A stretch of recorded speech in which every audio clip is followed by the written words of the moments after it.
अलैकुम। अबरार रशीद आपकी खिदमत में एक मरतबा फिर हाजिर है और आपसे वही रिक्वेस्ट कि अगर अभी तक आपने चैनल को सब्सक्राइब नहीं किया तो आप इसे सब्सक्राइब कर लें, जो बेल आइकन है उसको ज़रूर प्रेस कर दें और जिस कुकिंग चैनल का ऐड आप अभी देखेंगे उस कुकिंग चैनल का जो लिंक है वो मेरे डिस्क्रिप्शन बॉक्स में है, आप इसे भी ज़रूर सब्सक्राइब कीजिएगा।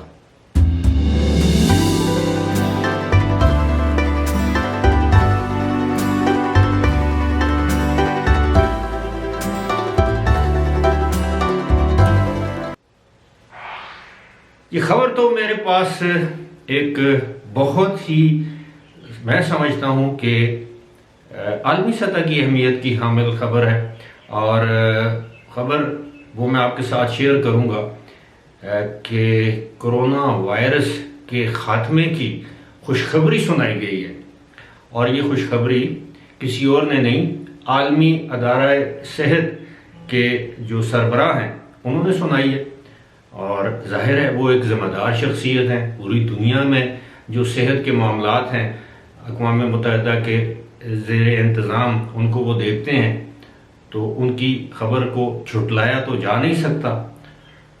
लेकिन साथ ही मैं आपको बताऊंगा कि कैंसल वीज़े के हवाले से यूएई की क्या पॉलिसी है। और मैं सोच रहा था कि इस पर अलग वीडियो करूं, लेकिन फिर मैंने कहा कि नहीं, एक ही वीडियो कर देते हैं और मैं आपको कुछ कैंसल वीज़े के हवाले से जब मैं आपको बताने की कोशिश करूंगा तो वो सूरत हाल ये है कि एक्चुअली साथ साथ मेरे मोबाइल फ़ोन पर अजीब किस्म के मैसेजेस जो हैं वो, इससे बेहतर है कि इसको ऑफ कर दिया जाए। अच्छा जी, बात हो रही थी, मैं कैंसल वीज़े के बारे में ज़रूर आपको बताऊंगा कि इस हवाले से यूएई की क्या पॉलिसी है। बात हो रही थी कि जो अक़वाम मुत्तहिदा का जो इदारा है WHO आलमी अदारा सेहत, उसके सरबराह जो पेड्रोस हैं, उन्होंने गुज़श्ता रोज़ ये ऐलान किया है, इंकशाफ किया है कि इस साल के वर्ष यानी जून और जुलाई के अंदर कोरोना वायरस की वबा के ख़ात्मे का आगाज़ हो सकता है। और साथ ही उन्होंने ये भी फरमाया कि अगर दुनिया में 70 से 80% आबादी को वैक्सीन लगा दी गई, यानी पहली डोज, दूसरी डोज, बाज़ जगहों पर बूस्टर शॉट, तो उसके बाद ये वबा जो है वो ख़त्म हो सकती है, इसी साल ख़त्म हो सकती है। उन्होंने कहा कि अगर वबा मुकम्मल तौर पर ख़त्म ना भी हुई तो इसमें जो इसकी जो शिद्दत है उसमें बहुत ज़्यादा कमी आ जाएगी। मैं समझता हूँ इससे बड़ी और अच्छी खबर तो हो नहीं सकती, क्योंकि आलमी अदारा सेहत के जो सरबराह हैं उनकी जानिब से ये खबर दी गई है। जिस तरह मैंने पहले बताया कि उनकी खबर पर यकीन तो करना पड़ेगा। अल्लाह से दुआ है हमेशा की तरह और उम्मीद भी है कि ऐसा ही हो जैसा वो फरमा रहे हैं। लेकिन इस वक्त जब मैं आपसे मुखातिब हूँ तो पाकिस्तान में कोरोना की सिचुएशन कोई अच्छी नहीं है, बल्कि बहुत ज़्यादा ख़राब है। हर शहर में जो है वो हज़ारों की तादाद में कोरोना के मारे हुए लोग अस्पतालों में नहीं जाते, घरों में हैं। जिन्होंने वैक्सीन लगवाई हुई है, बताया ये जाता है कि जनाब उनकी ज़िंदगी को कोई ख़तरा नहीं है। ज़िंदगी और मौत तो अल्लाह के इख्तियार में। बारह आज भी पाकिस्तान में 44 अमवात हुई, 44, और जो तादाद है केसेस की वो 3019 या 3029, 3000 के लगभग, 3000 से ऊपर है। अब ये बड़ी अलार्मिंग सिचुएशन है, लेकिन अच्छी बात यह है कि जो पॉजिटिविटी रेट है वो कम है, यानी जो टेस्ट किए जाते हैं उसमें से जो मुस्बत शरह है वो कम है। अब जनाब हम आते हैं कैंसिल वीज़े की जानिब, और कैंसिल वीज़े के हवाले से मैं आपको ये बताता चलूँ कि गुज़श्ता रोज़ हमारे एक व्यूअर हैं, फॉलोअर हैं, वो उन्होंने मेरे साथ रब्ता किया, पता नहीं उन्होंने किस तरह मेरा नंबर हासिल किया। भारत उन्होंने रब्ता किया, उन्होंने अपने पासपोर्ट की कॉपी मुझे भेजी। उस पर लिखा हुआ था वसीका मलगाद, वसीका मलगाद।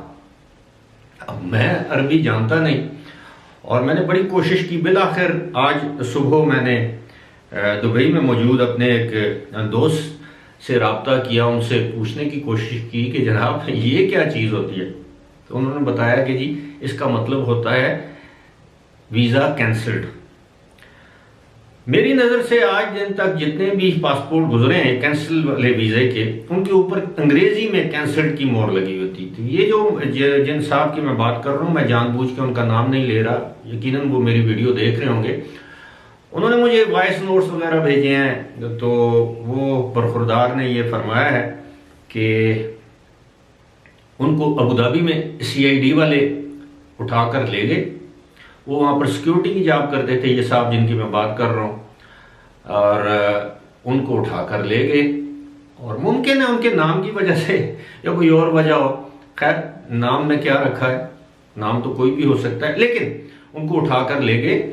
और उसके बाद उनके वो आई स्कैन किया। उसके बाद उनकी कंपनी वालों से कहा कि इसका वीज़ा हम कैंसिल कर रहे हैं। उसका वीज़ा उन्होंने कैंसिल किया और कंपनी वालों से कहा कि जी आप इसको रवाना कर दें।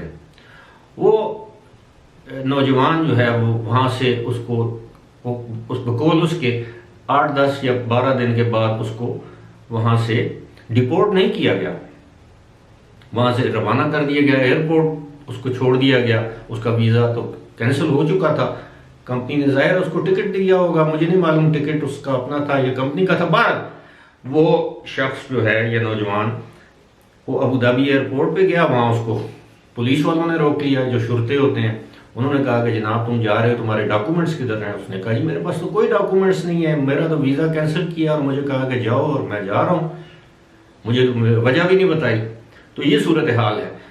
तो बिल आखिर वो कहता है मेरे एक आई स्कैन दोबारा हुआ एयरपोर्ट पर और मुझे पाकिस्तान जाने दिया गया, यानी अब वो पाकिस्तान में, आज़ाद कश्मीर में। अब इस तरह की सिचुएशन किसी के साथ भी हो सकती है। मैंने उस नौजवान को भी समझाया। अब सिचुएशन ये है कि जनाब अगर आपका वीज़ा कैंसिल होता है और आपको ब्लैक लिस्ट नहीं किया जाता, अब वीज़ा कैंसिल होने की कोई ना कोई वजह तो होनी चाहिए, लेकिन जिस तरह इस नौजवान को नहीं बताई गई तो नहीं बताई गई। अब इसमें हम क्या कर सकते हैं?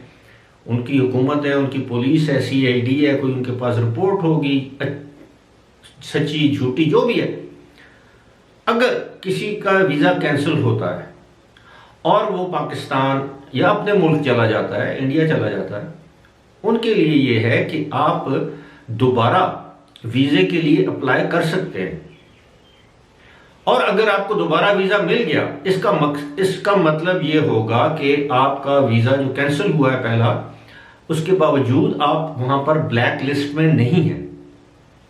लेकिन अगर आपको डिपोर्ट किया जाता है तो पासपोर्ट के आखिरी सफ़े पर स्टैंप लगाई जाती है डिपोर्टेड। जिस तरह कैंसल्ड होता है इस तरह डिपोर्टेड।